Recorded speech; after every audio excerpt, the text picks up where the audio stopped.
All right, test, check 1, 2. Is this thing on?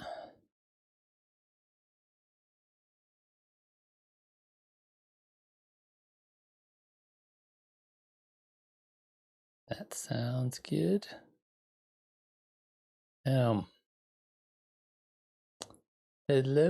and welcome to Catalyze Music Academy. This is going to be another Tuesday afternoon stream, which I usually reserve for hanging out and having you guys ask me questions about literally anything you want, as long as it is tangentially related to making music with Ableton Live. So that's what I'm here to do today. So welcome to all of you who may be watching live currently, as well as anybody who might be watching this video later on. What is up, after party? How are you doing today? Welcome to the stream.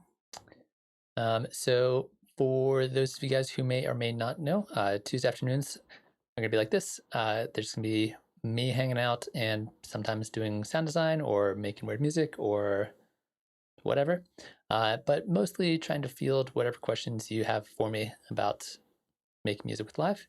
And then on Fridays, we do a song feedback stream here where you can send me your track and I will listen to it on stream.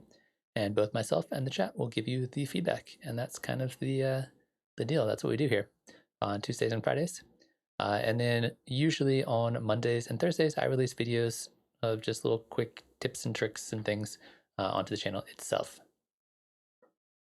What's up, Beatmaker? How are you doing today? So for today's stream, I did not have anything particularly planned in advance. Like I said, this is normally for you guys. So if anybody in the chat who is just now joining us has any questions, feel free to toss them in there.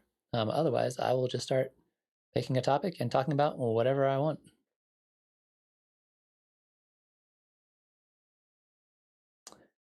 So Afterparty is asking if there is a good stock plugin like Beat Repeater that can make good glitch stuff similar to Isotope Stutter Edit can do.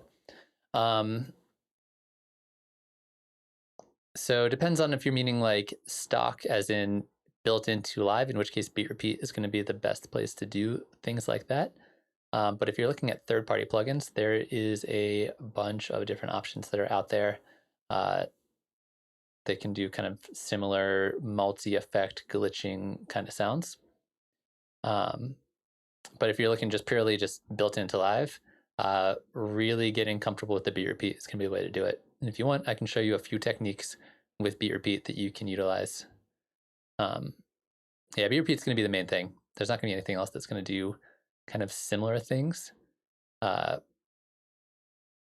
let's go ahead and let's talk about that for a second. So let me grab a drum loop. No, those are still indexing. Let's see if we can find some.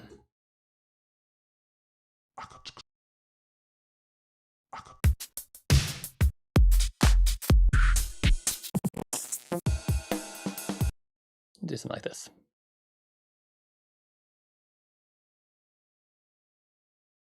Yeah, I think if you're going for that kind of stutter edit kind of sound, stutter edit is cool because it's multiple effects at once, but one of the main effects in stutter edit is essentially the beat repeat. So if you were to stack beat repeat and other effects together, you could create similar things, but stutter edit is nice because it's like a one-stop shop where you have a bunch of stuff kind of all built into it. But I can show you kind of like different techniques I've found for using beat repeat that work really well. Because beat repeat's a little weird.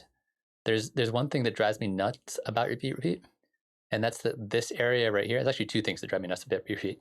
One of them is that this area right here, it starts at 0 and then goes 1, 2, 3, whereas everywhere else in music and in Live, when you're counting, you start on 1. So this is the first quarter note, the second quarter note, third quarter note, fourth quarter note, which makes it very difficult to understand if you don't understand that like this is just a bar right here. That's all that's displaying. The other thing that's really weird is this no triplets button right here applies to this grid control, so it prevents you from accidentally getting like 12th notes or 6th notes or something like that. But the issue is when you turn on the no triplets button, you can still go to 12th notes, but it rounds it down. So if you have your grid set to 12th notes with no triplets turned on, you're getting 8th note repeats, which is kind of weird. But if you want to get into some like basic techniques, I think it depends a lot on how you want your glitching to happen. Do you want to have it happen automatically, or do you want to be able to control when it happens and when it doesn't happen, more of like a live performance kind of thing? That's super, super important. So if you want it to automatically happen, there's a chance percentage control right here. So that right now, 100% chance that every single bar it will turn on, and you'll hear it. In this case, every one bar, the start of the bar, it's going to happen. If you don't want that to happen, you can take the chances down to like 50-50. There's like a 50-50 chance you're going to get repeats there. Or at 0%, the repeat button right here allows you to manually turn it on whenever you want. So in this case, it will never turn on until I turn it on. And you can manually do it. So this is better for like on-demand repeating, especially for like live performance, where this is better for it just automatically doing it. But the three really important controls here to kind of like understand what's happening is the interval is when it happens, the gate, or how often it happens. The gate is how long it stays on for, and the grid is how fast the slices are. So right now, every bar, the first 7 16th notes will be repeated on 16th notes. So you're going to hear 7 kick drums like that. So we can make this like real short and sweet. In this case, we get 4 kick drums each bar. So how long it turns on, the space between when it turns on, and the size of the repeats. And you can also offset it. So if you wanted like the snares to be repeated, you could put it on the 1, which is actually the 2. And that allows you to repeat anywhere you want within the context of the 1 bar. Or if you change this, it also changes it here. So those are kind of like your main controls. Keep in mind that if you take the chance to 0%, the interval doesn't matter, and the gate doesn't matter, nor does the offset. These 3 controls are basically useless because you're automatically turning it on and then turning it off. So that's kind of the basics of it. It gets a lot cooler once we get into some of these other controls over here. So essentially, right now, it's going to turn on. It's going to play 16th notes every single time, which is kind of cool, but it gets a little repetitive. And if you're going for more of like a glitchy style, you could take the variations and then turn this up. The variation will randomize your grid. So it's not always going to be 16 notes. Sometimes it'll be shorter, sometimes it'll be faster or slower.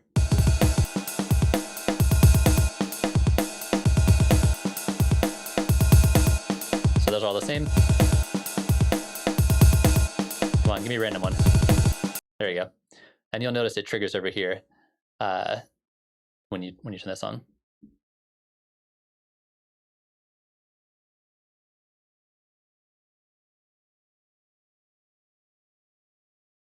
What's up, the internet?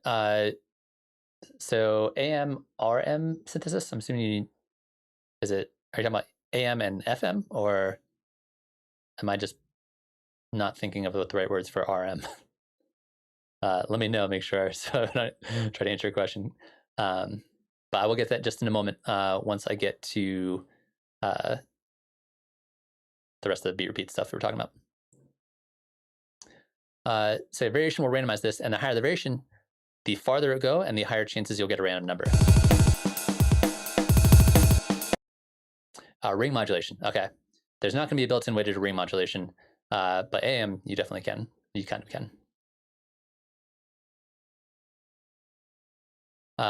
So the other cool thing about the variation control is that right now, every single time the interval triggers, it will pick a random value, and then that's just your value. But you can change that in this drop-down menu here. So in this menu, we could set it so that, say, every 8th note, it will pick a new random value.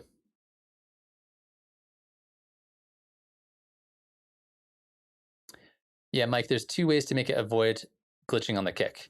One would be to offset it to a part of the clip that's not where the kick is. So this will be the snare.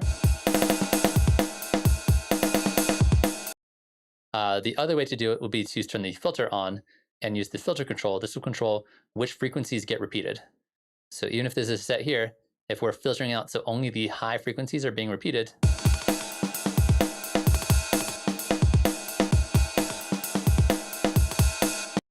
we're getting the repeats on the cymbals, but not on the kick.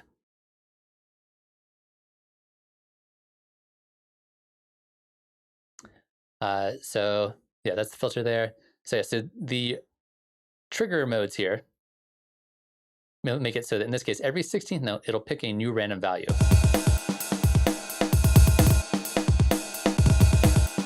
So it'll speed up and kind of slow down over time to get you even more kind of craziness, which I think personally sounds really cool.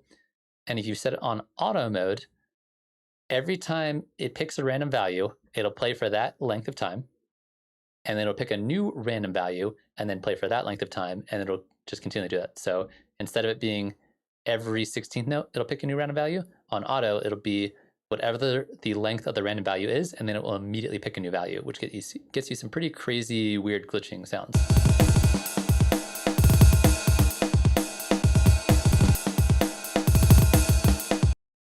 So I think that one sounds really cool.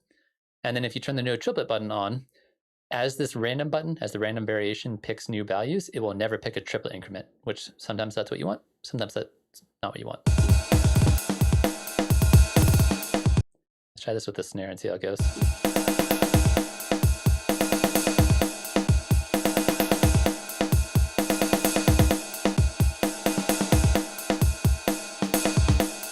So you get some really cool, interesting drum patterns just by doing stuff like that. And then we have pitch control. This will pitch down any of the repeats.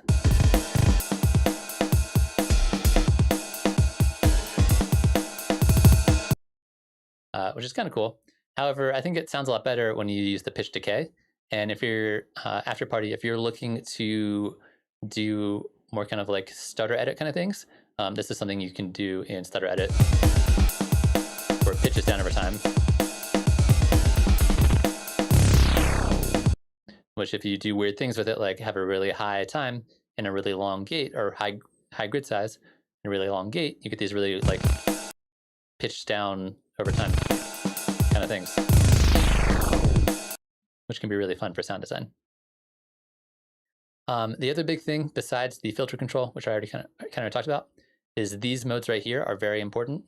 Mix mode is going to layer the repeats on top of the original sound that's coming through. So we're hearing both the repeats and the original sound.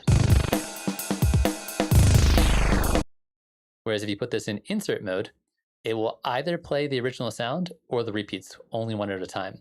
So it'll essentially mute the drum beat in this case.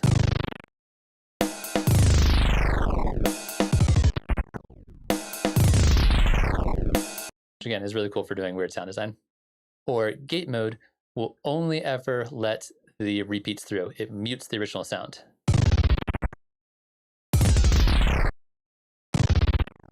Like that.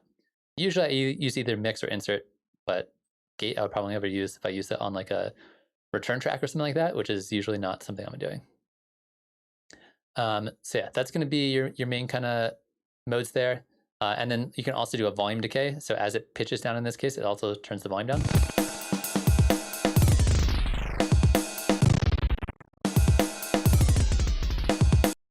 So you can start getting creative with some of these effects to do some like cool, weird things with it, between volume decays, pitch decays, randomization, changing how the randomization works, where it's happening. You could also like turn this off and just manually do it whenever I click it.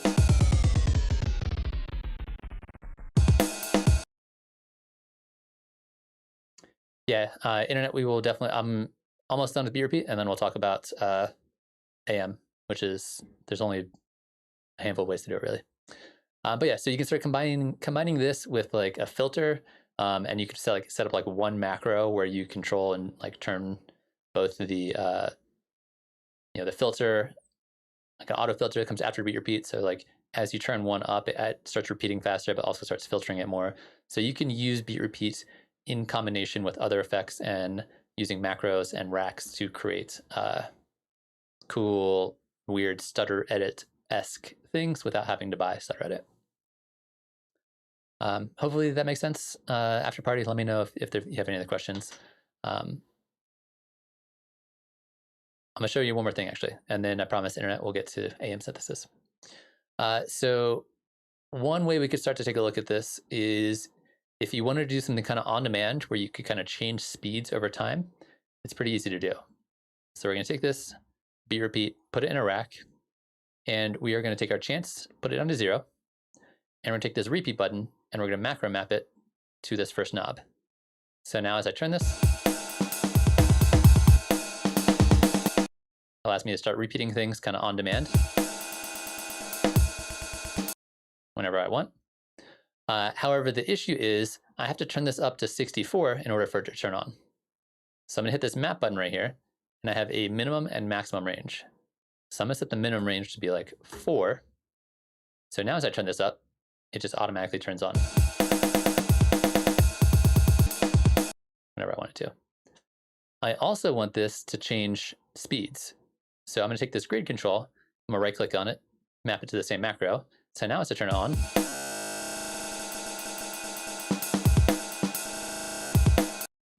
allows me to change the speed. However, there's 2 issues with this. Number 1, it's going fast to slow, and I want it to go slow to fast. So I'm gonna hit the map button again. I'm gonna go over here. I'm gonna right click, and I'm gonna hit invert range. So instead of going fast numbers to small numbers or larger numbers, I'm gonna invert the range. So now it starts bigger numbers and then goes smaller. And then I also want it to have a smaller range. I don't need to go 1 bar to 256 notes.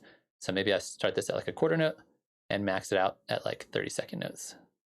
So now as I turn this, it turns it on, and then it also changes the speed.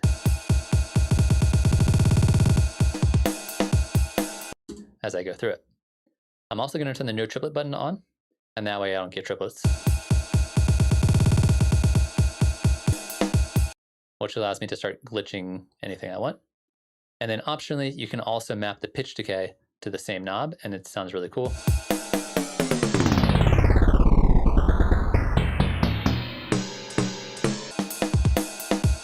So that's a really fun one knob effect where you are turning it on, changing the grid size from slower to faster, and then also changing the pitch decay.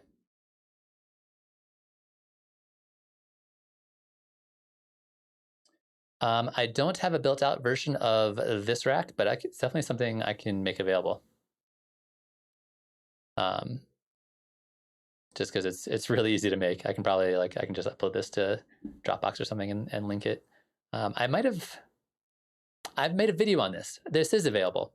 If you check the videos on my channel, I think there's a video called One Knob Glitch Machine where I make basically this exact same rack, and I believe I link it and made it downloadable. So if you check out my videos, it should be in there. One Knob Glitch Machine, I think is what the video is called. And then while you're there, go ahead and like and comment on the video or something just to give it some love. But yeah, this is available. You can totally grab this. And this is a really fun, really easy one knob effect. Super fun for DJing because you can toss like any song into this and just do like cool, weird little effects with it.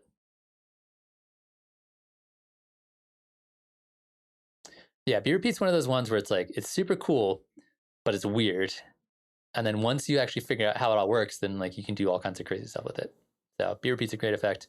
Like I said, not quite as versatile as something like Stutter Edit, which like I said, has a bunch of built-in effects on top of it, including a bunch of weird pitch controls.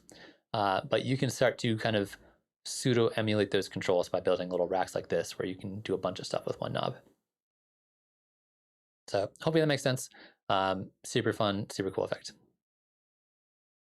So the internet was asking about AM synthesis in live.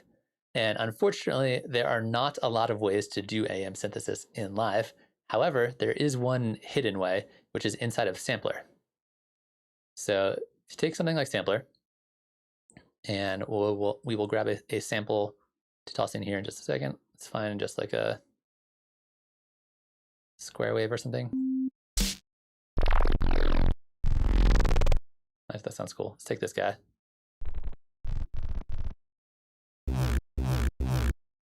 Cool. There's our sample we're going to be using for this. And if you go over to the pitch/oscillator section over here, you can, so in addition to being a sampler, sampler is also a synthesizer. And it can either do FM synthesis or AM synthesis built into it. The FM synthesis, in fact, both of these, all of these settings here are basically directly copied and pasted out of an operator from operator. So if you know how those work, it's the same idea here, where we have all the different waveforms. If you know how operator works, it has all the same different kinds in here. And then we have a volume control here, as well as like this is your volume envelope.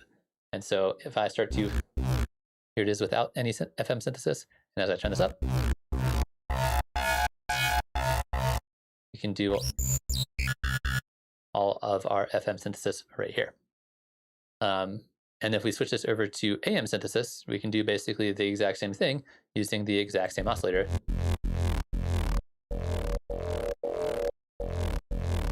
Which does allow you to make some like really cool, weird. Let's put this on loop mode.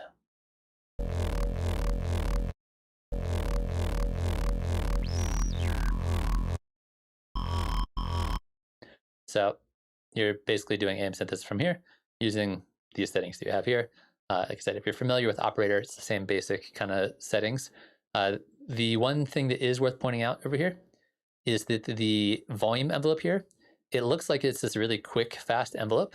But if you check out the decay time, from here to here is 30 seconds. So this looks like a real quick up and down, but this actually sustains for quite a long time. So just be aware that the default volume envelope is a little deceiving. But now that we've done that,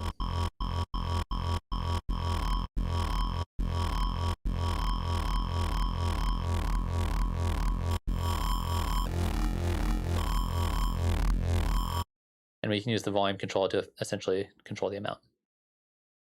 So off the top of my head, that is the only way that I know of to do AM synthesis as a built-in feature inside of Live. As far as other ways, you're going to be looking more towards Max for Live and using some like Max for Live devices that have AM synthesis. And same thing with ring modulation. Well, there is the ring, what's it called? The frequency shifter has a ring modulation over here. But this is not really, this is just ring modulation. It's not really any kind of synthesis. But if you switch from the shift mode to ring mode, it's pretty cool. Yeah.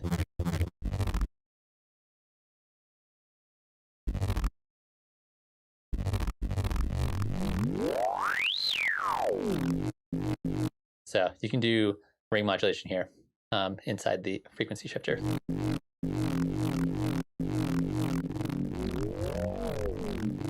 Which gets really weird, but gets super fun.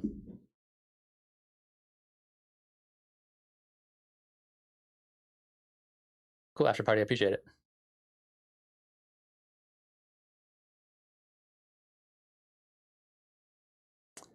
So Max and Max for Live are functionally the same thing. It's the same software. It's just one is packaged inside of Live and one is an external standalone thing.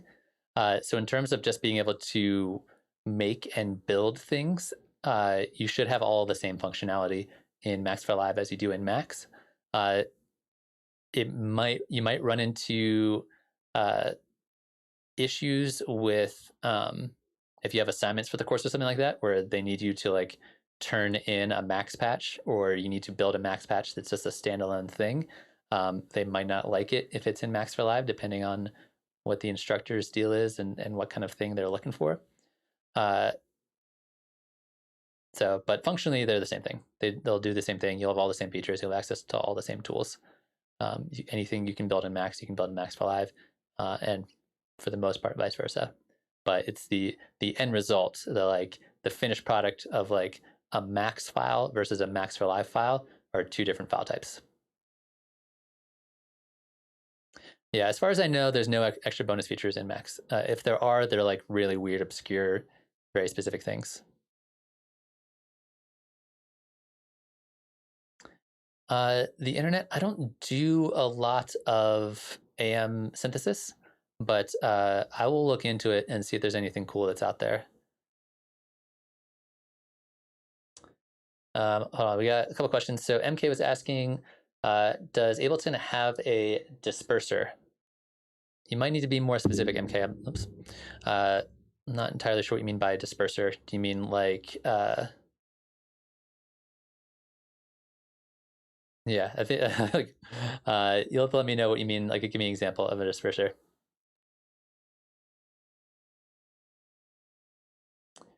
And then Dub Club was asking, tell me what volume should be on the master channel, -6 dB. So this is a fantastic question, and it's going to involve me explaining some things in just a second. I just want to make sure I catch up with chat, but Dub Club, I'll get to it in just a minute.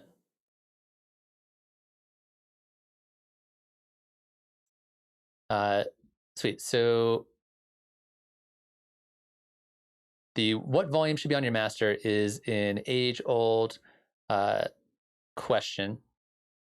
So essentially, when you are making music, it can be whatever you want.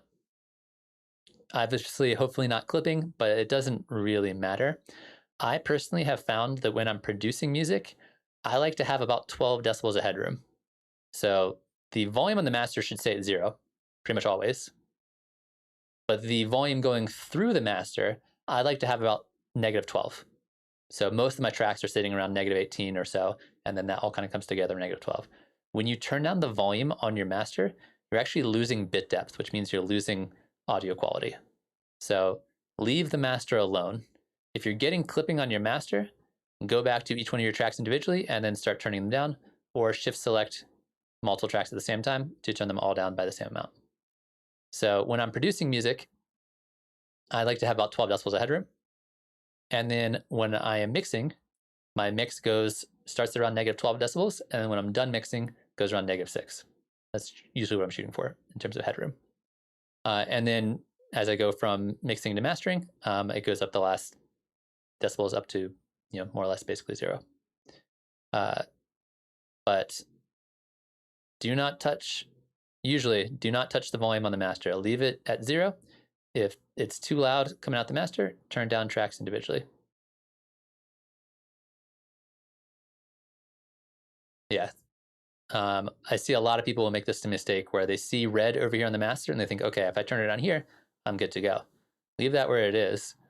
Turn down the volume on your individual tracks. That's the way to do it. If it's still too quiet, crank up the volume on your audio interface or on your headphones or something like that. Beatmaker, I keep it at -12 because I find that I can hear all of these subtleties in the music better when I have more headroom. And this is something I've talked to a lot of people about who make music professionally. It's a bit easier to like hear dynamics and hear volumes that way. And then, so the volume coming out of live will be now -12, but then I'll crank it up on my interface so it's still nice and loud. And I found that that's how I can hear things the best. I know some people who produce music at -18 decibels. I think Dom from Big Gigantic, for example, I believe he mentioned one time that he produces at -18 decibels, and then that way he just cranks it up and you can hear everything better. I found it's made not like a huge difference in my mixes and my production, but I definitely feel like my music sounds better when I started doing that.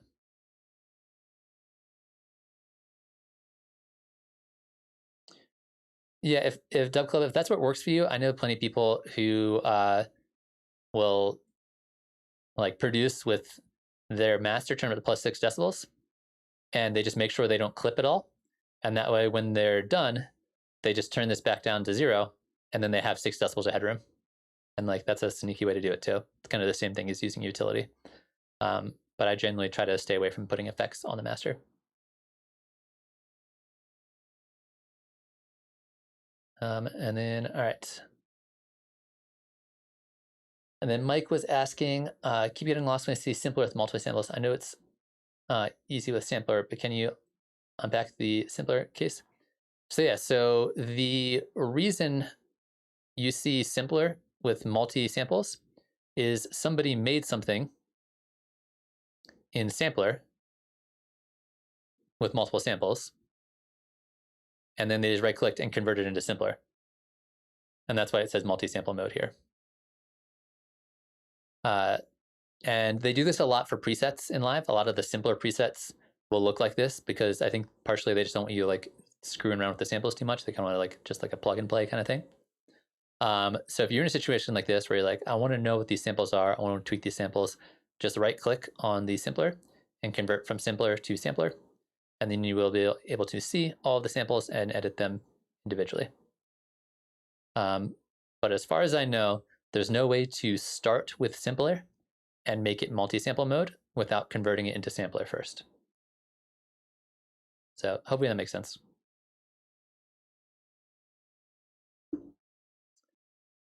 And then after party, let me see if I can pull up that video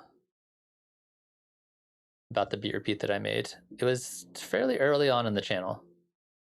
Let me see if I can find it. Bam, bam. Where's all my videos?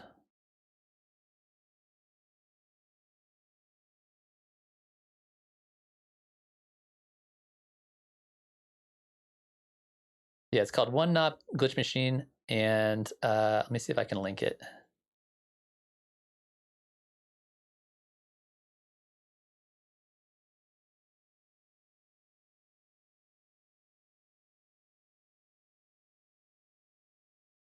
See if that works.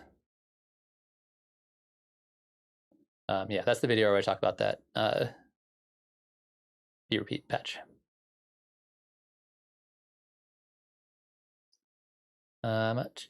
Sweet. It looks like I'm all caught up on questions. You guys have had some great questions today.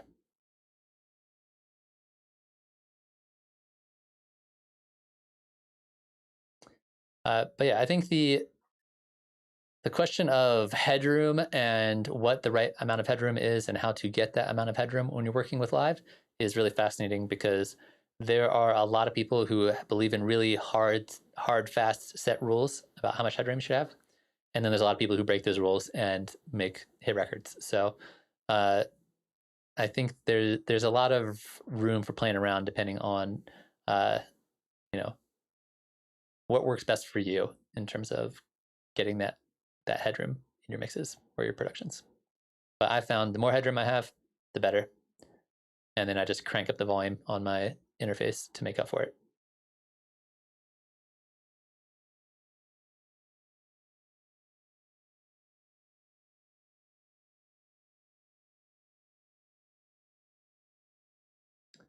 Ooh, Buffer Shuffler is another great one.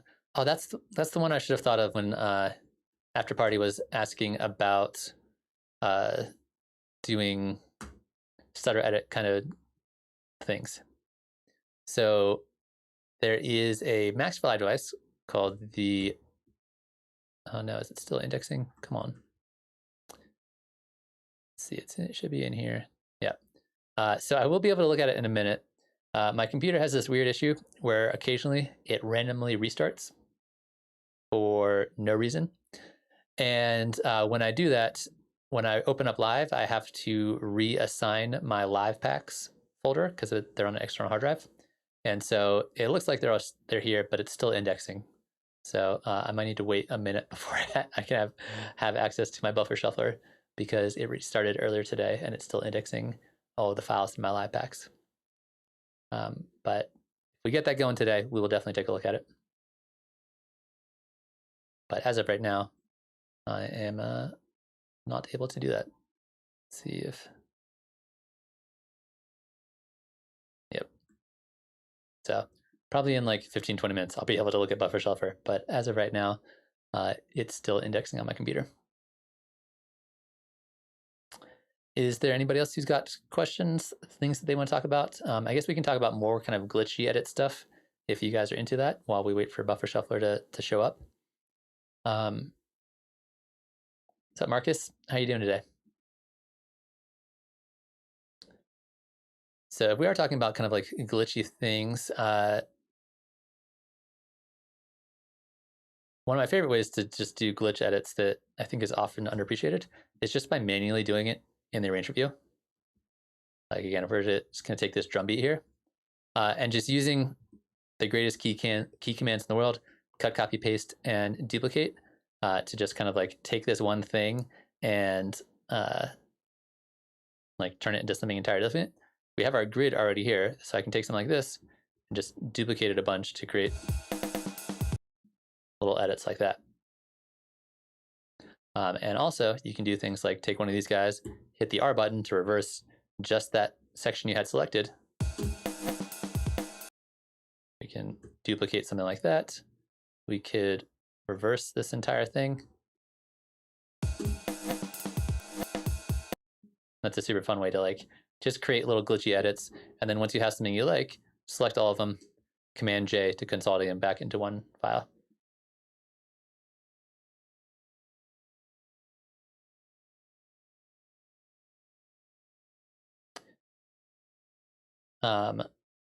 After party, I have not tried to organize drum samples by pitch and length. That seems like a lot of work for potentially not a lot of payback. I do think it's important to keep your sample folders organized and keep all that stuff in places you'll remember. But that seems like, I don't know, I just have a million drum samples and that seems like way too much work.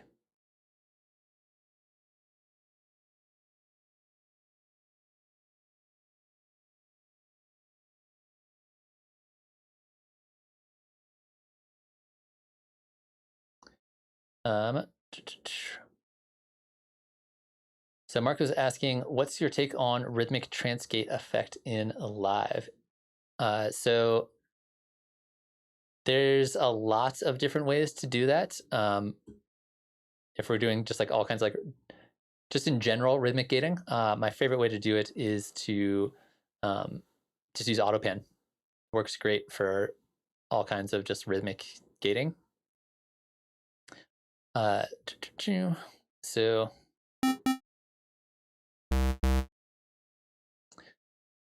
So if I looking at the rhythmic or the AutoPan for rhythmic gating.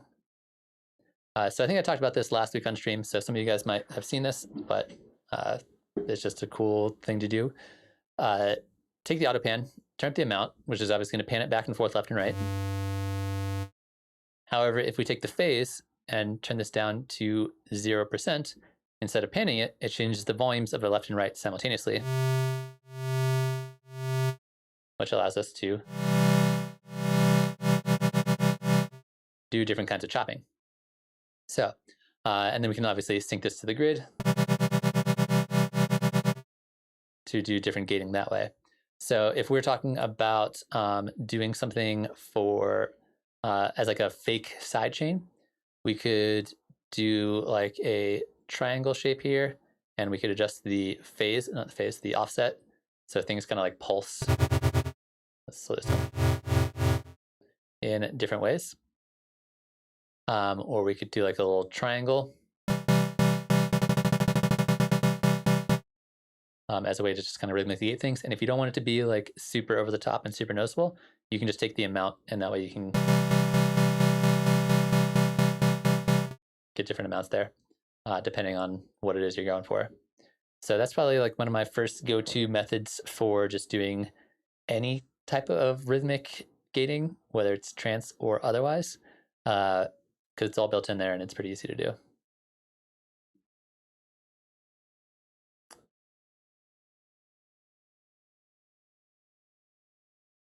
So there's a plugin that organizes your samples. That sounds cool, but I have not tried that out myself.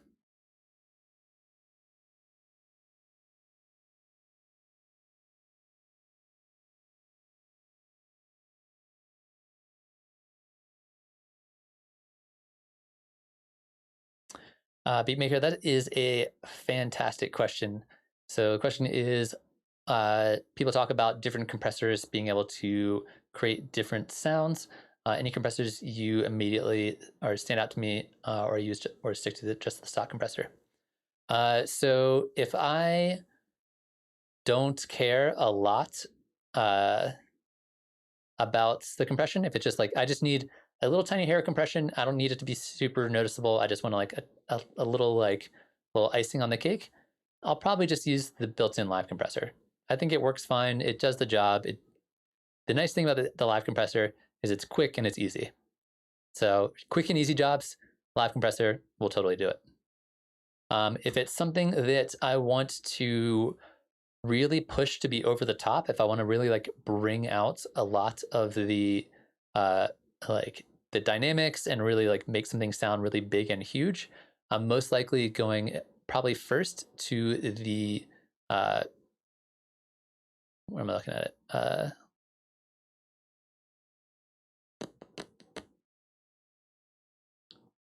Why am I blanking on the name of the glue compressor? God damn, I was like, it's something compressor. The glue compressor. Because again, it's quick, it's easy, and if I need to push it, I can really crank up the gain, and I can also turn on the soft clip, which prevents things from clipping, so it also has like a built-in limiter. So if I have a drum beat like this, I can really compress it and like really bring out a lot of the like tonal quality of it if I get the settings right. This is like pretty over the top.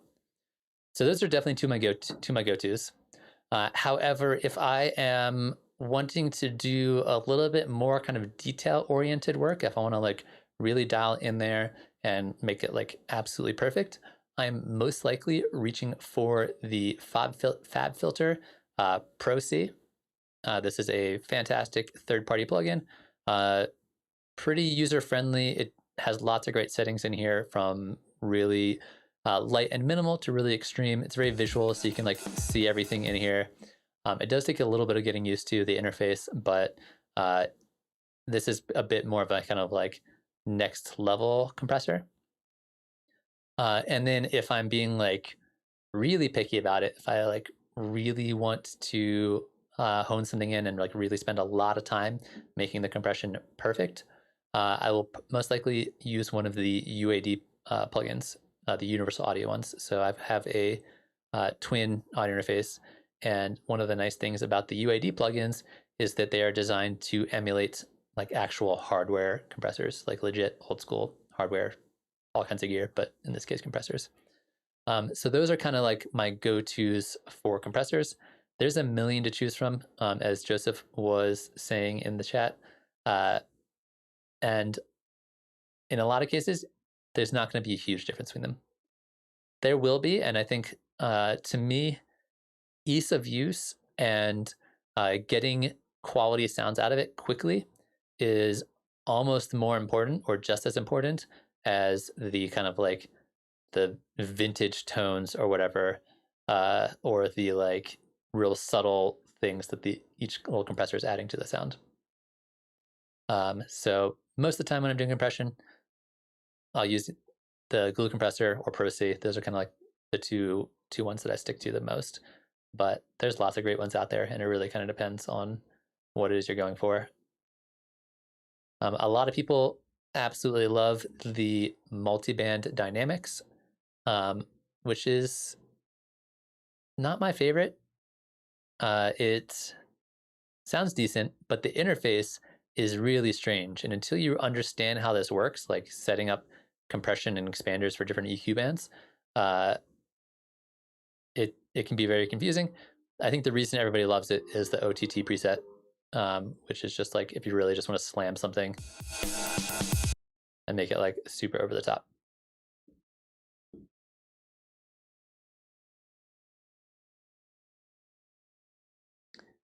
Yeah, there's some really nice waves ones out there.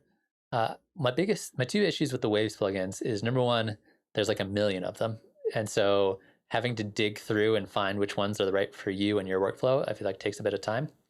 And number two, a lot of the interfaces are a little dated, so they work fine, they work great, but they just look a little ugly.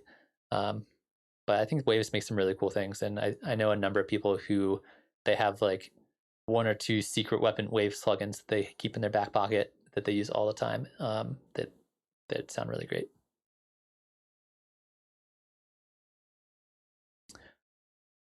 But yeah, I think that compression is one of those things where it's much more about the user than it is about the tool. I think somebody who knows and understands dynamics and compression and how all those things work will get a decent sound out of nearly any compressor, whereas somebody who doesn't know how those things work could have the best compressor in the world and it'll still sound like garbage.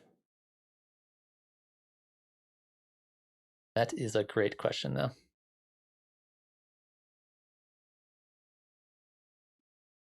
Sweet. So I see we got some new people joining us. Welcome. If you guys have any questions, feel free to just toss those in the chat. We're just kind of talking about whatever it is you guys are into. And if you are enjoying the stream, feel free to hit the like button, subscribe, any of that stuff.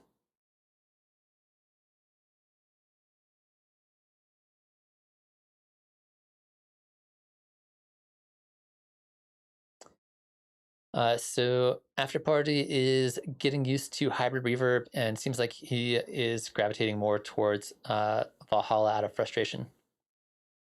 What's up, Chapati? How you doing? I mean, I really like the hybrid reverb. I think it has some really cool potential, and I think it can sound really good. But I 100% agree that the Valhalla stuff is still straight up better from a number of different perspectives.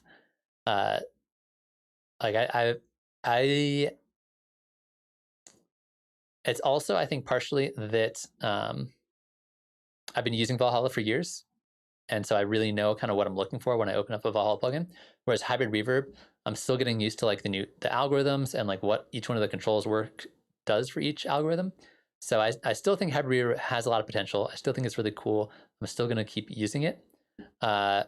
But I agree with you. I think the Valhalla ones just like they sound super clean all the time. They're very easy to use. You don't need to like do a lot to make things work.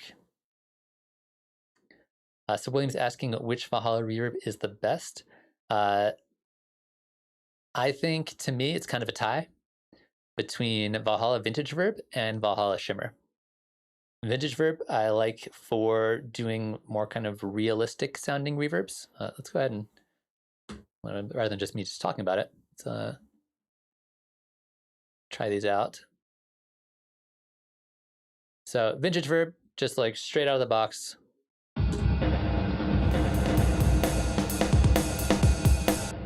That's way too much. It's like a really crazy setting, but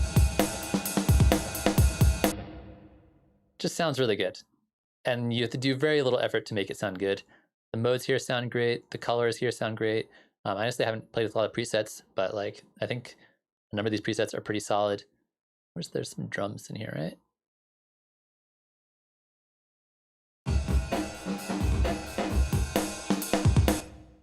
They just sounds really good. Sounds really clean. Really hard to go wrong with it. Whereas Valhalla Shimmer is made for more weirder, out there, experimental, atmospheric kind of sounds, which is something I love in my music. And I think in this case, I wouldn't put it on drums, but just to hear what it sounds like. Just this real nice, pretty spatial element.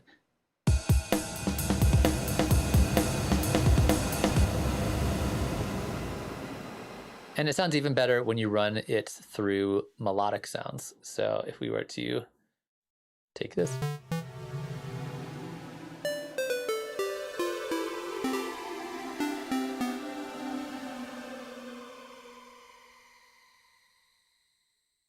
Yeah, they are great, and I really like them.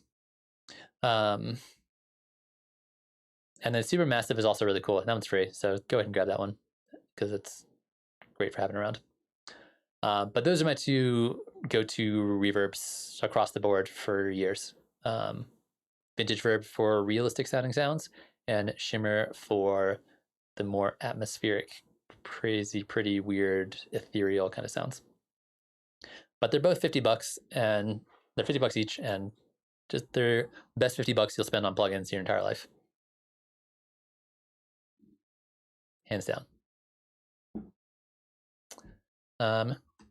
But I do think I I don't think that the shimmer mode inside of Hybrid Reverb is quite up to the shimmer mode inside of Shimmer. I just like that it does not sound as good almost no matter what you can do with it. We try this out. We put this on algorithm, on Shimmer.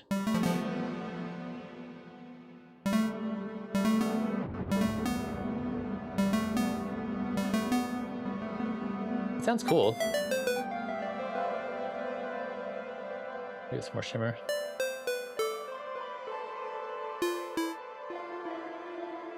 You can do some really cool stuff with it. I think it sounds super cool. But for me, shimmer right out of the box, it just sounds a bit more epic. I do think shimmer sounds better if you turn up the feedback some more and turn up the pre-delay. Maybe not that much pre-delay.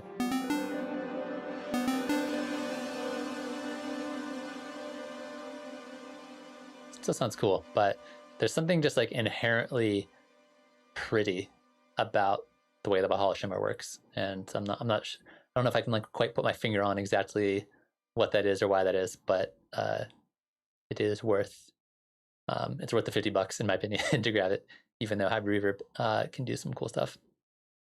And I think if you mix these two together too, you can do some really nice.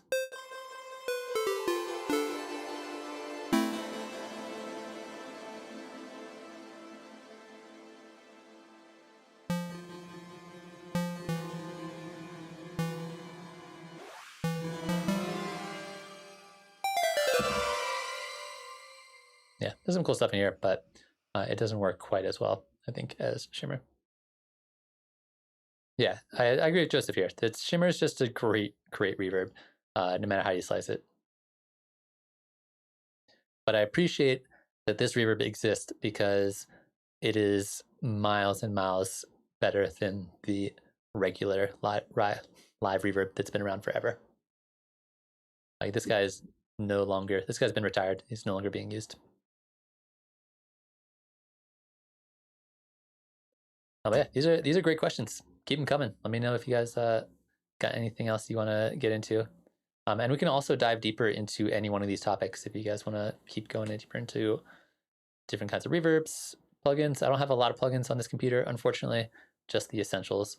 But we can talk about whatever it is you guys want.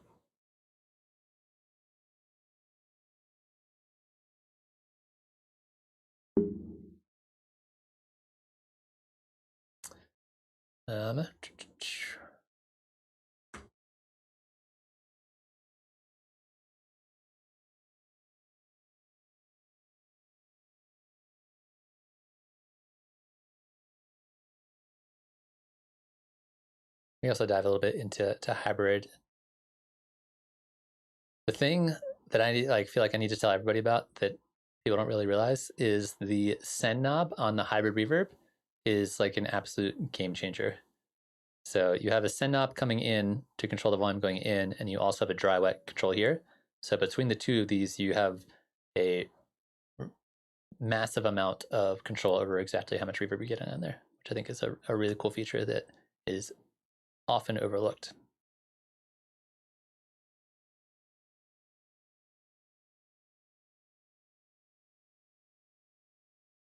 Nice. If I have a client who just got a night sky, and he was just recently playing around with it and really likes it.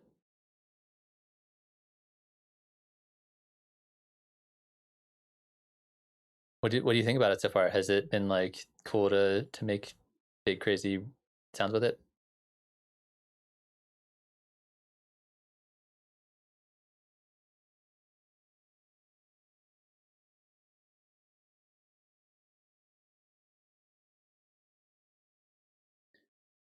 So after party, this is a fantastic question, and there's also a video I made about this early on in the channel. So if you're in a situation where you want an individual MIDI file or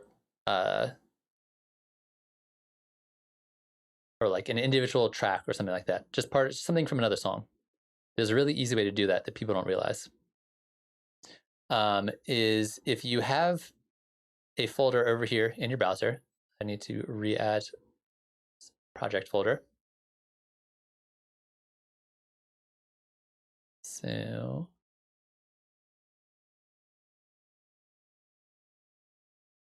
let's just do this. This will take a second.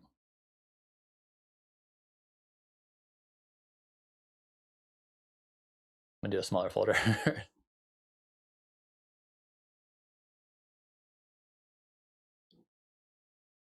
Let's do that. But basically, you can find a project folder in the browser. And then once you do that, you can grab individual tracks or individual clips directly from one project folder.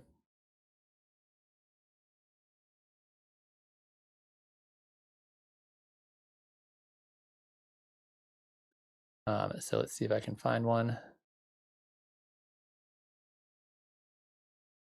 Oh my God, my computer is being very slow today. This is all back to the indexing issue that we were dealing with earlier.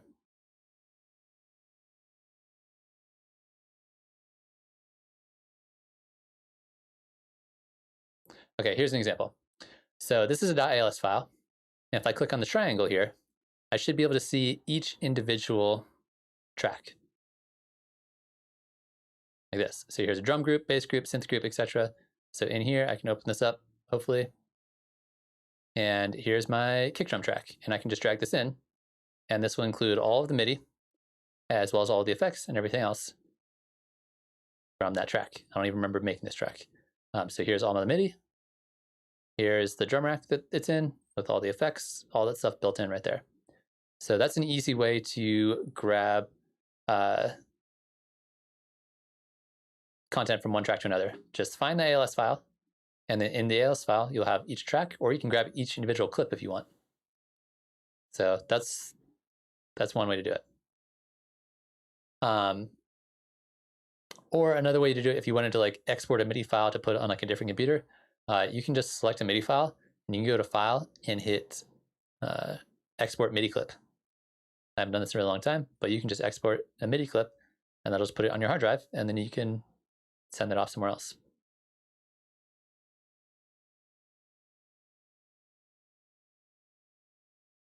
And then looks like let me finish the other half of your question. So export entire project to another computer. So yeah, if you want to move a project from one computer to another, there's like 3 steps you need to do. Number 1, you need to do a collect all and save. Just going to File and hitting Collect all and save. What this will do is this will take any externally saved audio files, and they'll put them inside your project folder. So let's test this out real quick. This is going to be a little bit of a tangent, so bear with me if this is something you already know. So this is going to be our test save. So when I save this project, this file right here, this loop, is still in my live packs folder or my sample library, wherever it came from. Which means if you were to take this project and send this to a friend, if you were to go in here and take this, and if you were to send this to a friend, they would be able to open it, but this audio file would not be there. So what you need to do is do a collect all and save. So when I do that, you go to File, hit collect all and save.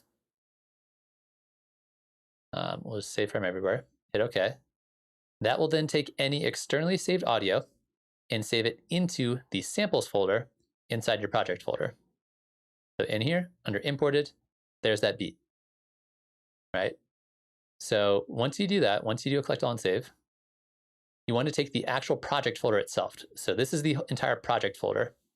You want to compress that into a zip file, and that's what you want to save and move from one project to another, or one computer to another. So that's what we're going to send. The big mistake that everybody makes is that instead of zipping the project folder, they zip the .als file. They'll zip that, and then they'll send that.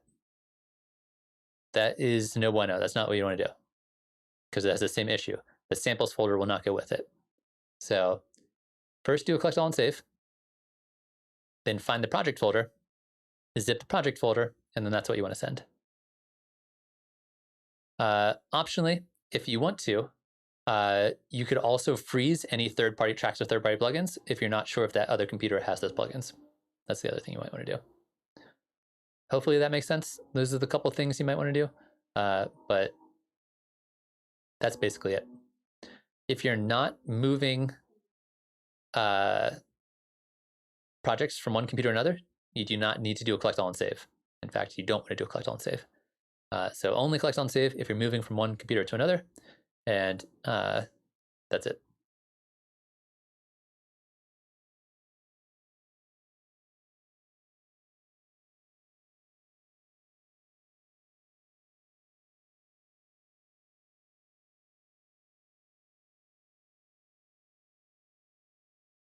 So English learner asks, would I rather know how to edit or replace my PC with onions? I have no idea what that means.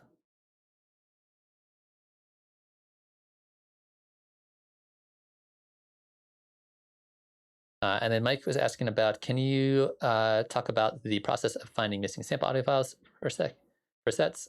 I do the search, but find 4 matching candidates and make sure I just remember to pick the right one.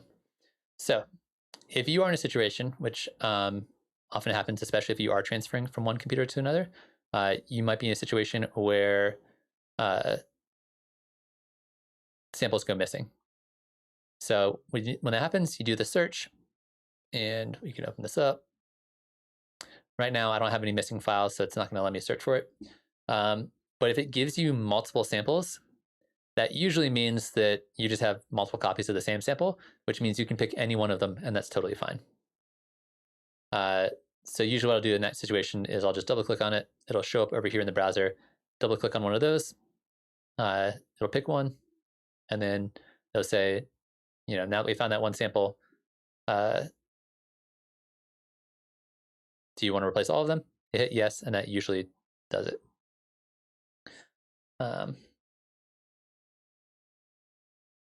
But yeah, if it does give you multiple samples, that's probably just all the exact one. In which case it doesn't matter. And then once you found them, then you can do a collect all and save, or you can just do a resave, and you should be good to go, and you don't need to worry about it anymore. Hopefully that makes sense.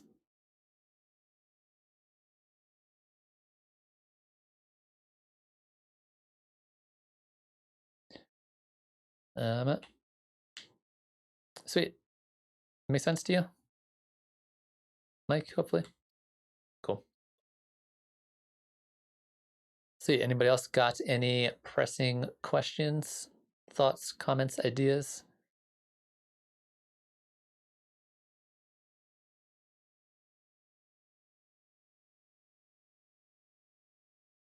Appreciate all you guys participating and hanging out with me this afternoon.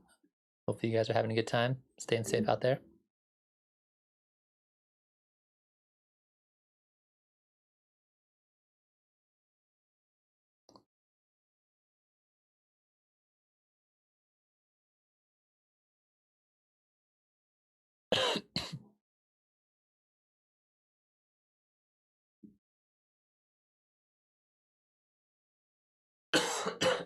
Excuse me. Yeah, let's see if buffer shuffler is in here now. Does not look like it yet.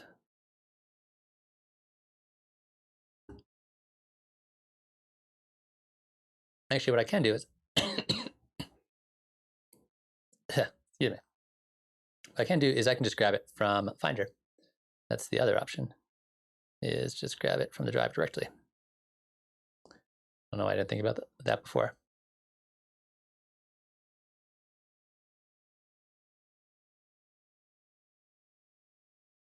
It's in my live packs.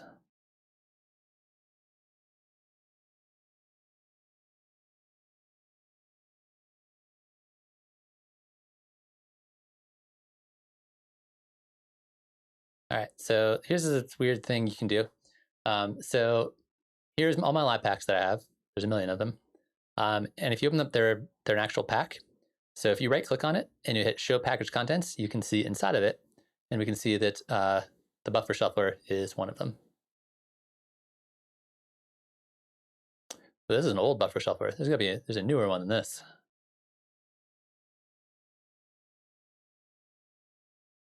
or if it's in here.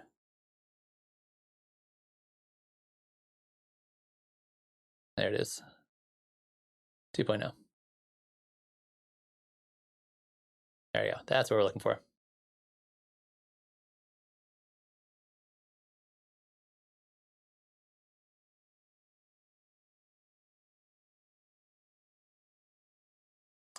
All right, so buffer shuffler is essentially a multi-effect sequencer. So if we hit play here, should sound pretty normal, but we can do things like change up the slices here. So we can, instead of it kind of going sequentially, we can change up the order. So now it'll jump from here to here to here in the sample.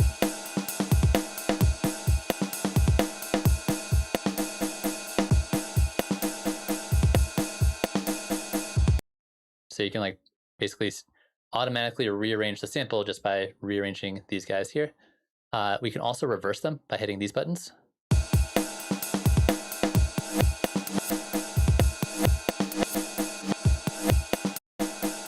You can turn them off by hitting this. So you can like automatically just do some like cool, weird slicing and rearranging of a sample kind of right off the bat. We can also do things like change the number of steps here to be more steps. We can automatically make them 16 or 8 or 32 just by hitting these guys.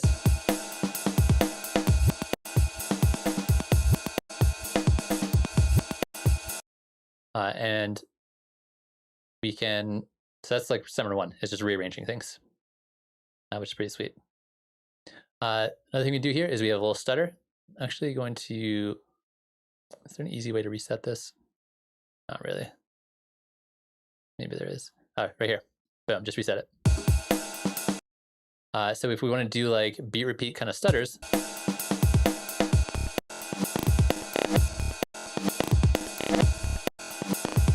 so again, we can start chopping things. And you can do things like randomize.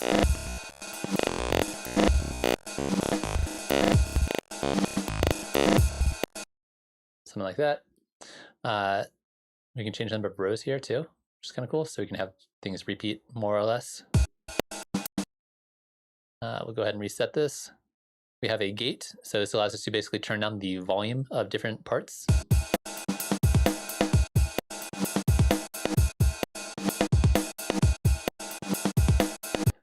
So, and you can of course mix and match all these different techniques together to do some like really weird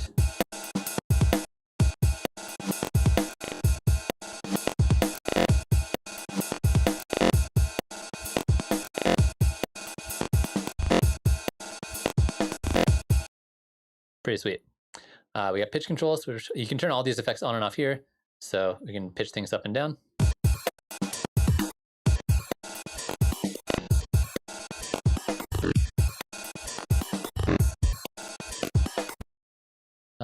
I don't know.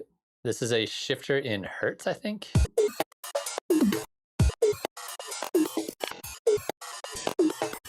I forgot how cool this thing was. I haven't used this in a long time. We got a volume control here, and we got a panning control, so we can like, again, it's just a multi-effect sequencer.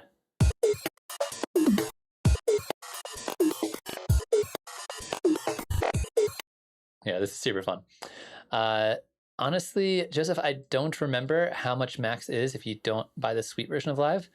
I'm pretty sure it's a better deal just to buy the suite version of Live because it just comes with max. So just pay whatever the upgrade price is, and that's most likely going to get you more value than just having standard or intro or whatever you have, and then buying max separately. So yeah, so you can mix and match all these things together. You can turn them on and off to create some really cool things. It's like once you get used to it, it's pretty user-friendly. It can be a little weird sometimes until you get used to it. You can save multiple patterns in here to create different variations, and you could, I believe, MIDI map all those patterns. So you could be on the fly switching between different glitchy elements of different weird edits you made in Buffer Shuffler.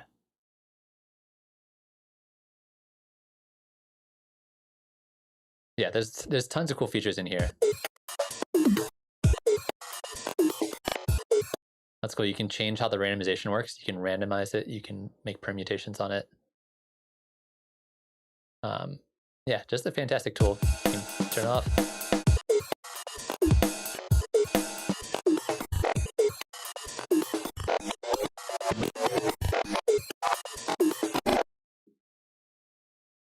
Yeah, I'm a big fan. Because you get the B repeat kind of stutters in here.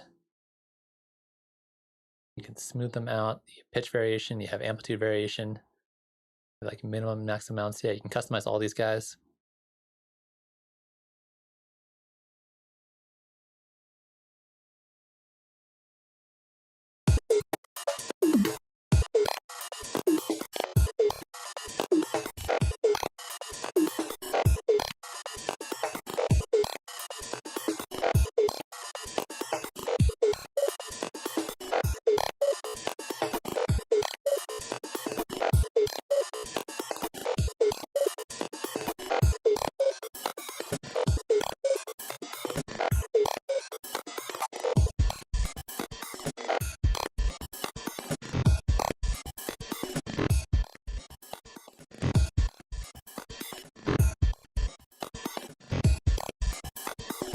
Yeah, just drawing stuff in here is super easy and fun.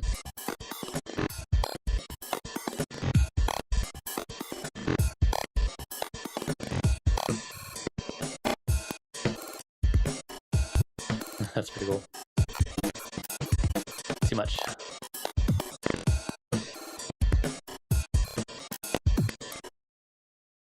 Yeah, super fun to play around with.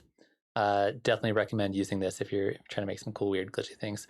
And this, if I'm not mistaken, is in the Max for Live Essentials pack. So if you own Max for Live, it's a free pack and that's got some really cool stuff in there. It's the Essentials pack. The M4L, or Max for Live Essentials, I believe is where that lives.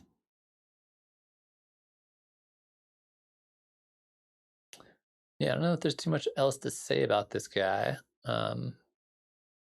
The rest of it you can probably figure out just from playing around with it.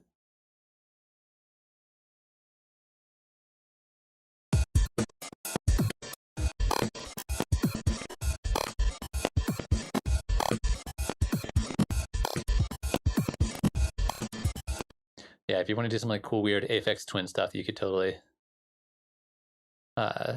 make a bunch of stuff that does this kind of thing. Unless there's a reset for that. That's cool. This, I didn't know about this. This auto button makes it so that every time it loops, it randomizes these controls here.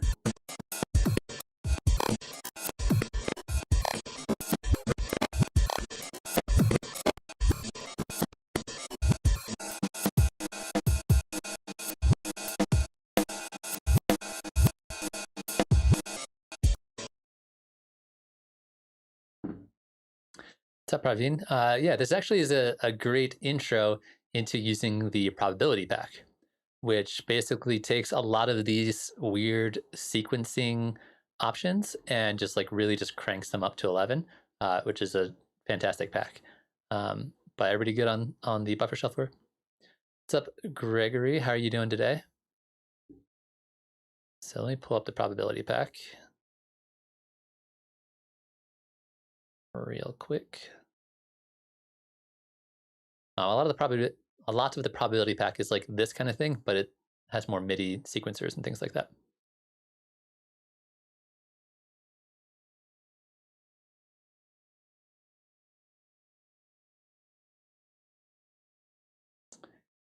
Well, some of the probability stuff is like pretty kind of weird and out there.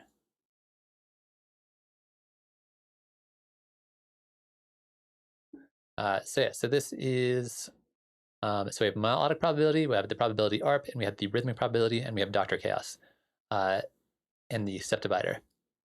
As far as I recall, these are all MIDI sequencers, but they're all really cool. So let's try the melodic probability, for example. All right, it's been a while since I've used some of these, so it might take me a minute to remember all of the weird features and things they do, but they're pretty awesome. What's up, Anton? How are you doing today?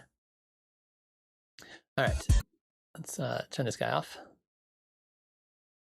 So on this one, if I'm not mistaken, let's turn the reverb down. We can plug in notes here. It's a sequencer. We can change the rate. And then we can change the key here. So if we want this to be in a particular key, so this is based off of like just whatever notes are in your key. So if I want to be in F sharp minor, you can basically plug it in like that to whatever key you want. And then we can change the probability that an individual note will happen, as well as the probability that it will be that pitch. So for example, if I have that one selected, I can change the event probability for that particular one to be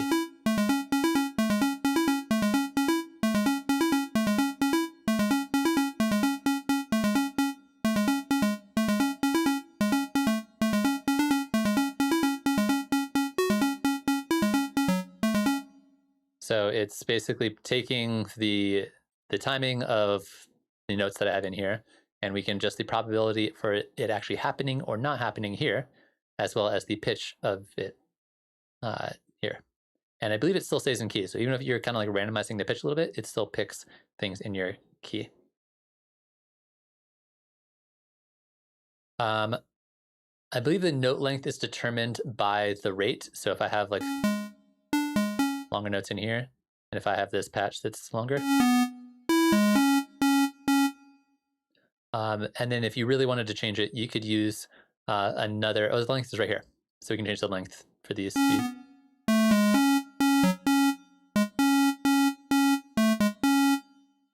And I believe these can also be randomized on a per note basis. Same thing with velocity. Velocity on a per note basis can be randomized, as well as octave on a per note basis can be randomized. So we could have these be in different octaves, but we could have the probability that they're in that octave change for each one.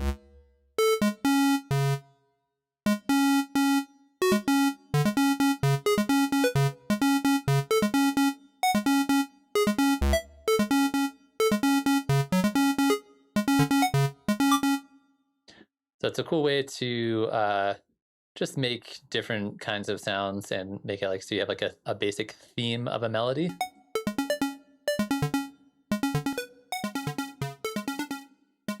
So sound really cool with some delay on it. Let's grab just the regular delay.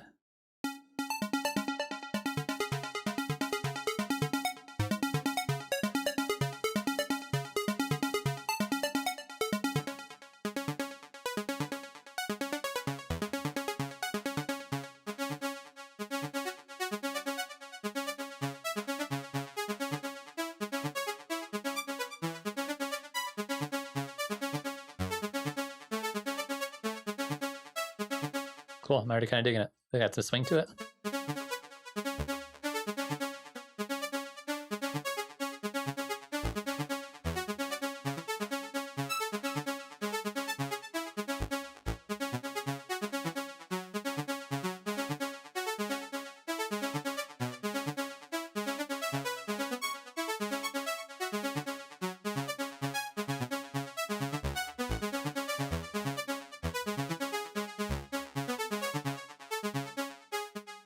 So yeah, so just gives you cool melody note sequencing with extra added randomization options in here, which is really cool. It's a little weird to get used to at first. One of the big things you need to watch out for is that when you want to select a note, if you click on it, it deletes it. So you just have to click on it to delete it and then click on it again, and then you can go over here and change the probabilities for it. Yeah, great for making generative stuff. You could just set this to be really slow.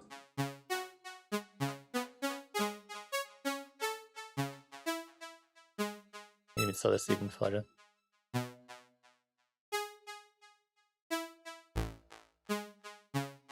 To make some really cool spaced out things. I think I like it a little better faster. But yeah, super cool, really easy to use, really awesome MIDI effect. And then kind of along the same lines, we have options to do similar things with the rhythmic probability, as well as the probability arpeggiator, which I also have not used in a while, but this one is also super cool. Same basic concept, but we're going to get more kind of different options in here. And this one, it's not a sequencer, so I need to actually send it MIDI. Yeah, we can also talk about no probability on the MIDI clips themselves as well. So in this case, if I just play a note, it's going to arpeggiate through that note. And then we have options for things like speed. And it's basically like, in this case, it's automatically adding a chord for me. So if I play a note, I'm only playing one note right now. And it's just playing the major chord of that C. So I could make this play different chords if I want to. Where's my minor chords? Let's do a minor seventh. We could play different inversions of it. We could add a strum to it so it doesn't play them all in a row.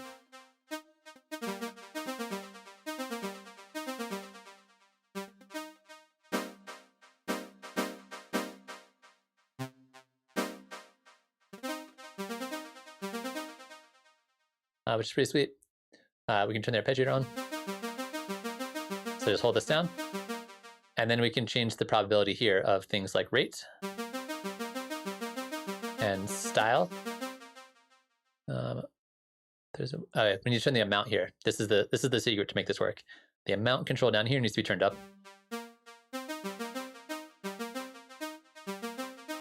So now it's changing the rate within the range that I set here for this control.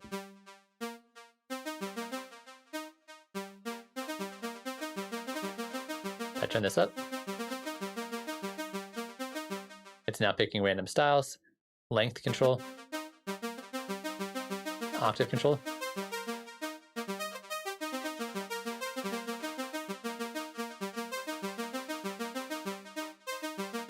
So I'm just playing one note right now and it's just doing all that for me.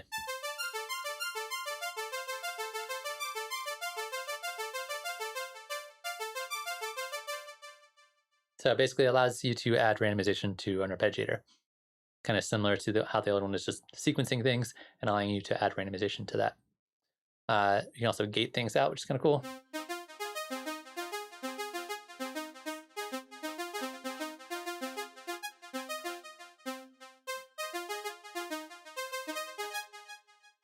It can be a little too chaotic sometimes, but you can kind of dial in the amounts here as well as the how far they go either direction here.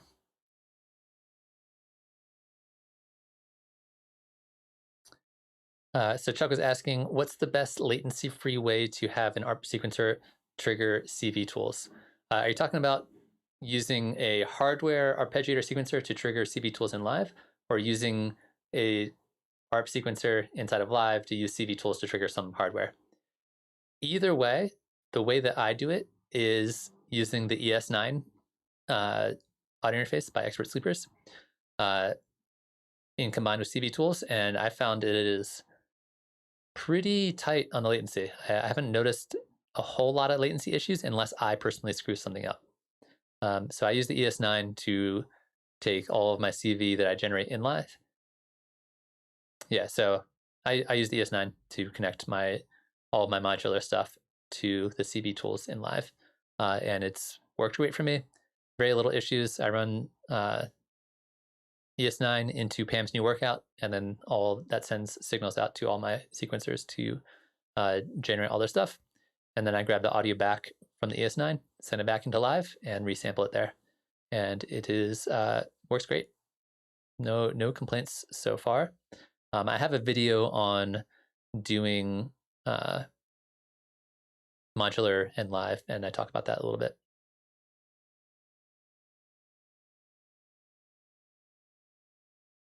An i5 470 quad core, strong enough for Live 11.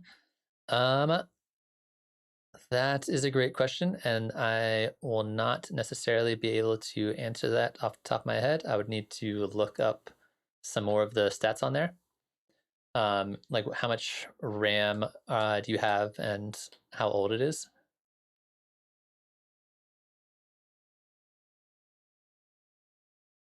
So Chuck, I'm using the Live Pack CV tools, and then running it into the Expert Sleeper's hardware. I know the Expert Sleeper's software is pretty cool and you can do some cool stuff in there, but I honestly haven't really needed to use any of the Expert Sleeper's software stuff to make it work. It just has been working without it.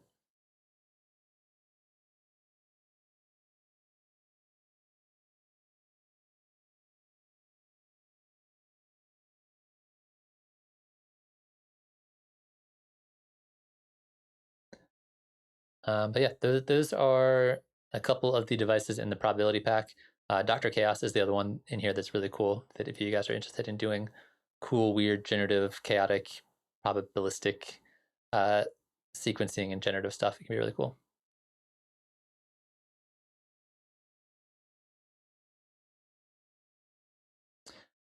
So if you wanted to run the probability ARP with CV tools, basically, let me just duplicate this whole track. Get rid of the wavetable, get rid of all this stuff. Let's see if CV tools is working. Nope. All right, give me 1 second to find it.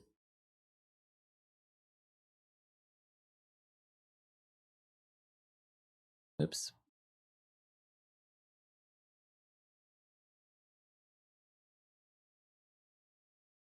So basically, if you run the probability ARP first, and then the CV instrument,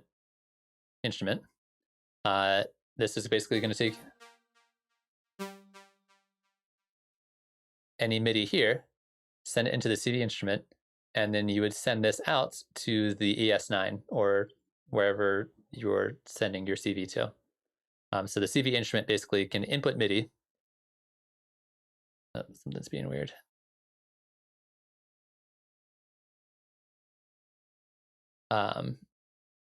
So inputs MIDI, and then it's going to send out CV out here to wherever you want. In my case, it would go out to the ES9 if I had mine plugged in, and then that would be sent out to, do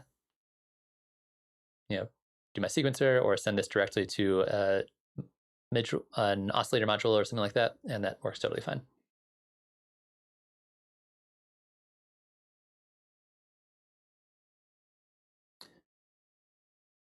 Yeah, Praveen, I will definitely make some more videos about these probability packs because there's a lot of really cool Max for Live devices out there that are just flying under the radar because they are a little weird. Like this guy's a little strange to work with, but it is super, super cool. And once you get used to them, they're really easy just to like, all right, I don't feel like writing a melody today. I'm going to play one note and I'm going to let the instrument do all the stuff. And then it sounds really cool.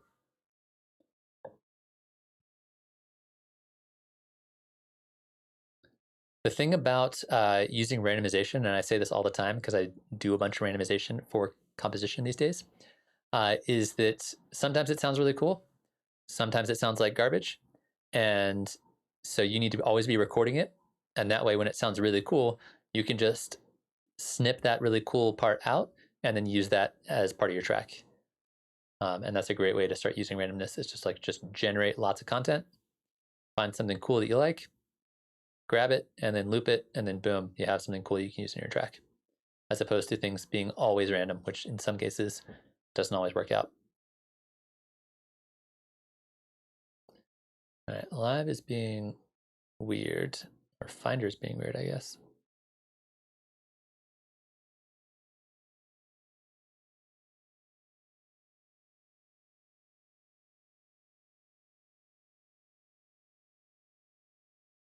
Yeah, just cherry picking randomness is such a fantastic way to do production and sound design or just make things, especially if you are hitting a creative block. If you are in a situation like I've been many times in my life where I'm just like, I'm not feeling creative, I'm not feeling inspired. You know, you get those moods where like everything I do sucks right now. Like what do I don't even feel like making music. Just randomly generate a bunch of stuff, and then eventually you'll get to a point where something will inspire you and start getting you feeling like, oh, this is kind of cool. I can actually do something with this. So it's a great tool and technique when you are in those moments where you're feeling a little bit kind of worn down by the creative process and you're just feeling a little frustrated. Just use random generation to just make a bunch of cool stuff.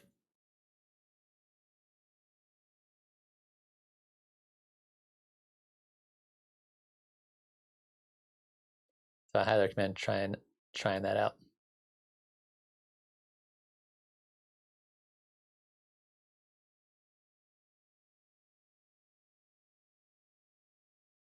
Yeah, follow actions are great. I just made a video and put it on the channel about using follow actions on percussion. If you're not using randomness, then I don't know what's wrong with you. It's such a cool way to make music.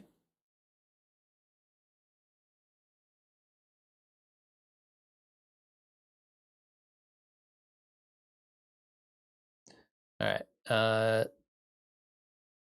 Weirdly enough, live is still working, but it's being very strange.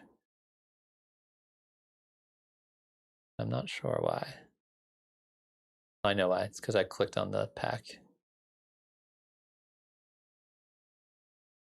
Interesting. All right. Let's see how long this lasts. Sweet. Any other topics, thoughts, comments, ideas, things you want to be talking about today? I appreciate all the great questions you guys have had so far. It's been really cool just to kind of see what different people are into, different people are thinking about, they're working on.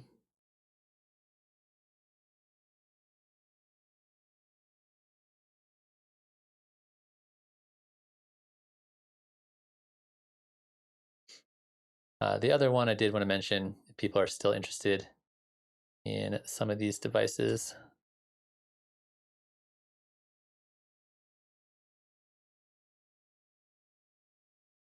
All right, I might have to quit live and reopen just because it's freaking out on me. Let's try it. Let's see what happens.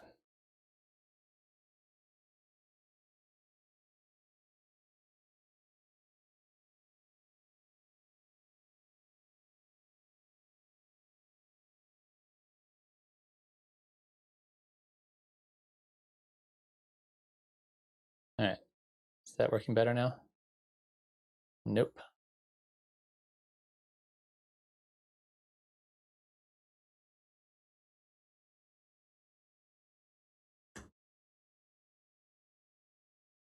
Weird. So it's not letting me do anything because it's still selecting Finder. It's saying Finder is open, which might be bad news for us because I don't know how to make it not do that.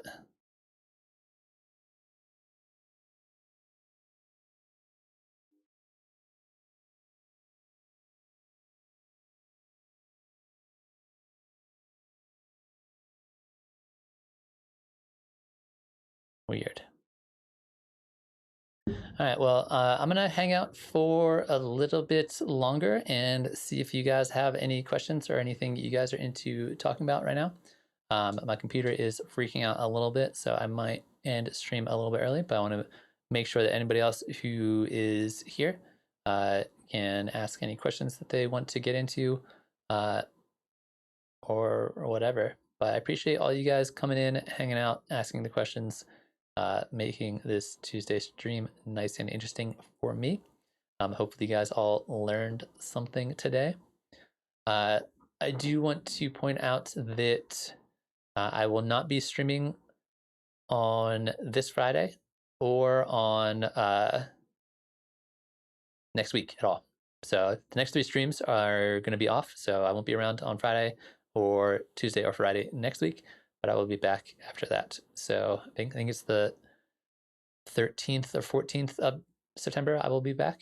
So apologies for that, but video content will still be coming out all next week, as well as the rest of this week.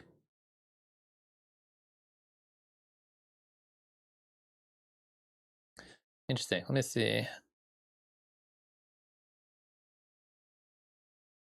Well, so I know what happened here.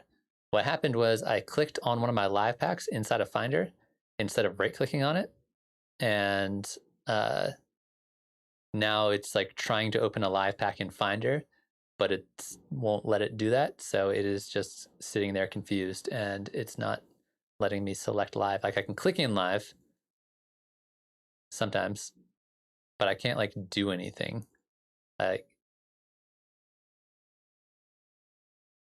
So it's being very strange, and I know exactly what caused it. and what's the live pack.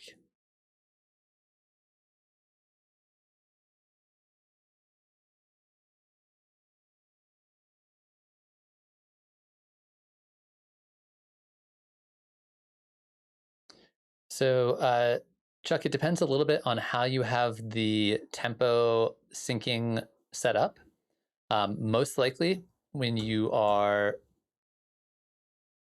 if you're recording, if it has a tempo sync, like you have your external clock and it's receiving from something, and you change it on the external clock, in your master, under your master here, under mixer, there'll be an option for song tempo, and that's where it will be recorded. So if this changes, which it will if it's synced to an external source, then it'll change in here, and that's where it gets recorded. Again, it's being weird and it's telling me to do that, but song tempo is right here.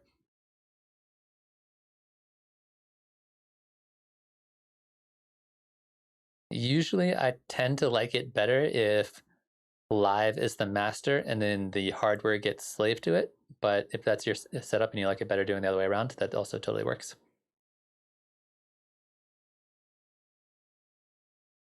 So Praveen has a fantastic question. I made a video on arrangement a little while back that I touched on some of these topics, but this is something I could talk about for hours. So the question is, what are your tips on storytelling and arrangement? Sometimes I struggle arranging my sounds after doing some sound design and building a story forward. So hold on, let me just see what Chuck said.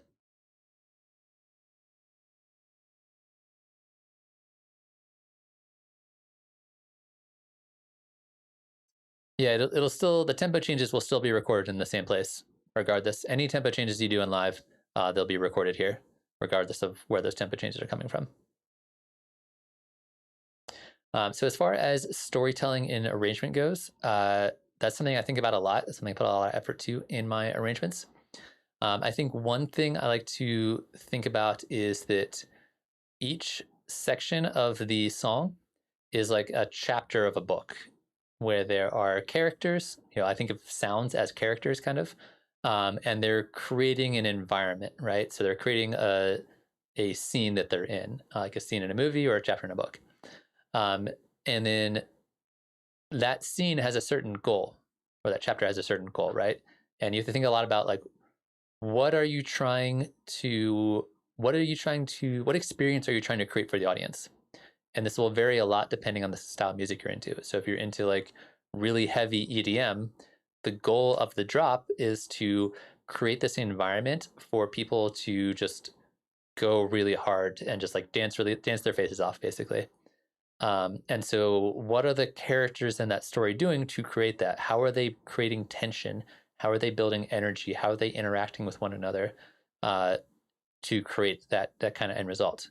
Whereas if you're making ambient music, the goal of, the main section of the ambient song might be like just a really chill, vibe or something like that.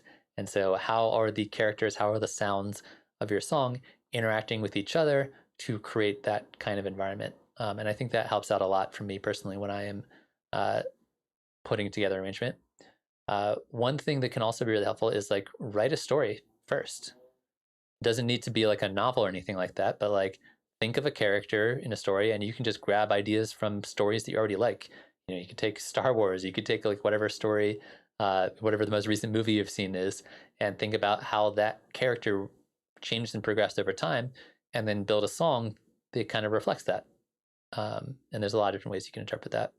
But I think having a vision of like a visual aspect to it that you can think about when you are putting together arrangements can be really helpful. If you're struggling with that, try scoring a scene.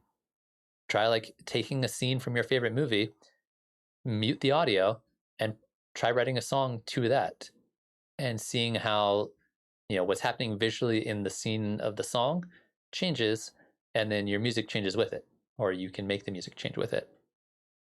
Those are all really cool methods for adding little bits of story or storytelling to a track that can be really, really useful. I don't know. There's like a million different things you can do depending on what it is you're trying to go for with your arrangements. But hopefully that's helpful. Yeah, write a story, visualize a story, use inspiration from stories you've heard, write your own story from scratch. There's lots of different ways to think about it. Make up characters in your brain or in your story, and how does the song represent what those characters are going through. Those can all be really great ways to kind of build more storytelling to your tracks. Let me know if that doesn't make sense, but that's usually something I try to think about quite a bit.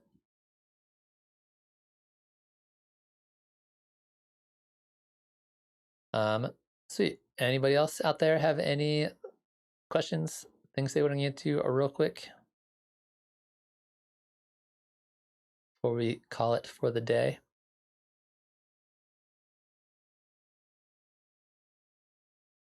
Yeah, and then check out the video I made on arrangement on the channel. There's like a 20-minute video or something I made about how to make better arrangements. And I think I talk about storytelling as one of those things, but there's some more like technical stuff in there. Oh yeah, the other thing to draw inspiration from is other people's music. One thing you can do is like you can drag a song into the arrangement view in live, and you can see like, okay, from here to here is the intro, and then from here to here is the first section, and then from here to here is the next section, and then kind of build your song using the structure of another song that you like, and then when you're done, you just delete that song out of there. And so you can't copyright an arrangement idea, right? So you're building inspiration off of how somebody else's song progressed from beginning, middle, and end, but you're not actually sampling them. You're not stealing from them. You're just like grabbing inspiration from how they progress from one idea to the next. So having a reference track or having a track that you can use as inspiration, not specifically to sample from or not to copy from, but just the song structure itself can be a fantastic way to kind of like get a really nice sounding arrangement for your own music. It's always good to learn from other people. Learn. The best producers I know, they learn from every track that they listen to, or they learn from all the tracks they listen to. So that's also worth checking